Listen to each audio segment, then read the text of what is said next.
Footwork Fight Talk, we back.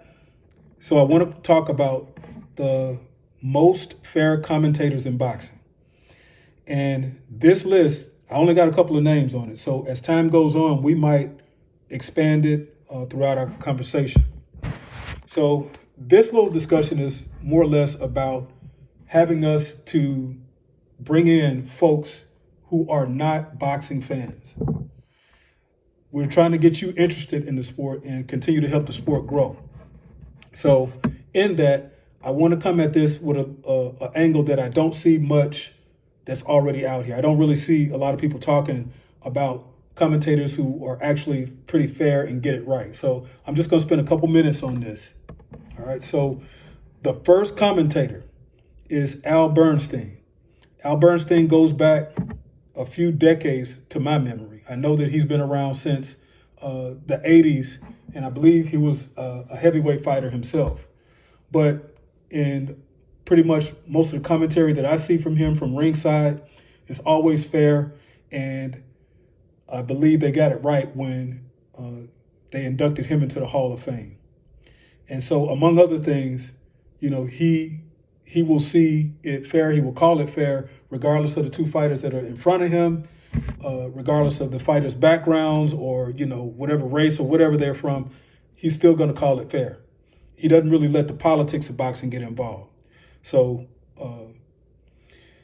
but to add to that, I just want to add this other thing, is that Al, I remember they had a joint production between him and Jim Lampley and HBO and those guys over there. I don't know if it was Mayweather and Pacquiao. I forgot which broadcast it was, but I believe that was the one in which Mayweather won, and so Showtime, I think they took the closing remarks or whatever, and they were the lead broadcast team for that.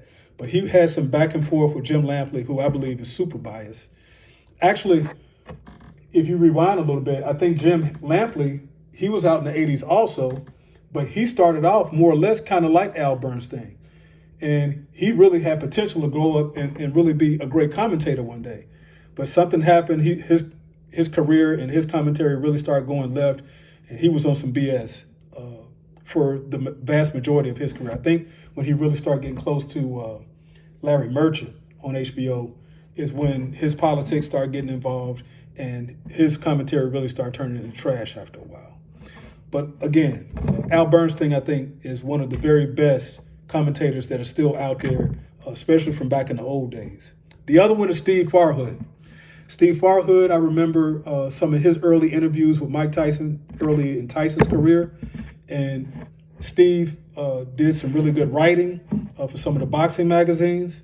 And again, I think he's another one that calls it pretty much fair down the middle. They don't really let the politics get involved.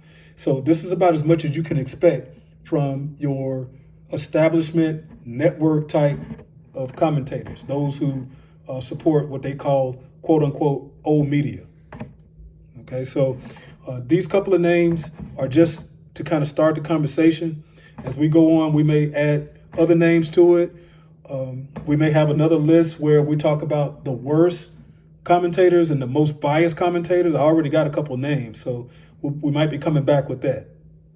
So again, just a little something to keep in mind, and we will hit you back next time. Don't forget to like and subscribe. Footwork, and we out.